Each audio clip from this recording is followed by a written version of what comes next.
दुख का कारण क्या है, दुख क्यों होता है, इसका बहुत ही सही जवाब पतंजलि जी ने दिया है सिर्फ एक लाइन में। विभूतिपाद के 15वें सूत्र में पतंजलि जी कहते हैं क्रमान्यत्वम परिणाम अन्यत्वे हेतु। इसका मतलब चलो थोड़ा सहजता से समझ लेते हैं। इसका सीधा मतलब है कि भाई एक पदार्थ उसका परिणामत्रय, उस अवस्था, लक्षण और उसका धर्म एक स्टेज में रहता है और दूसरा एक स्टेज रहता है जिसमें उसकी परिणाम, लक्षण और अवस्था ये तीनों अलग रहते हैं। और ये जो चेंज है, ये जो क्रम है, ये चेंज होने के कारण ही दुख होता है। इतना सिंपल मतलब है, लेकिन इसको एग्जाम्पल के तौर पर देना है।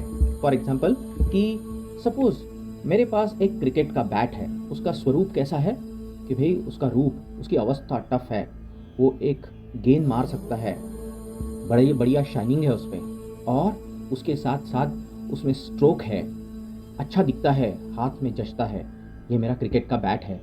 लेकिन उस क्रिकेट के बैट को अगर दीमक लग गया तो वो खराब हो गया।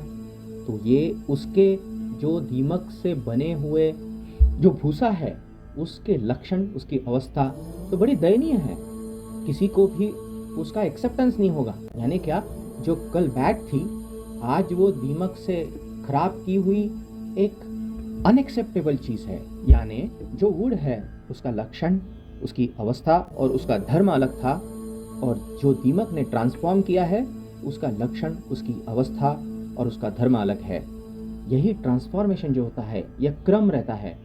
इस क्रम से ही दुख होता है। और ये दुख चाहे वो शरीर हो उस बैट की जगह, चाहे वो एक प्लांट हो, चाहे हमारा ऑर्गन हो, या चाहे हमारी मन की अवस्था हो, ये सब में ट्रांसफॉर्मेशन होता है, ये सब में क्रम होता है। और यही उन्होंने कहा है हेतु। हेतु यानी दुख का कारण, यानी क्रम। क्रम और जिसमें अन्यत्वम, क्रम अलग हो जाता है और उसके कारण जो भी डिफरेंस आता है उसमें दुख होता है। इसलिए पतंजलि जी अपने विभूतिपाद के 15वें सूत्र में कहते हैं क्रमान्यत्वम परिणाम मान्यत्वे हेतु। हेतु यानी कारण, दुख का कारण।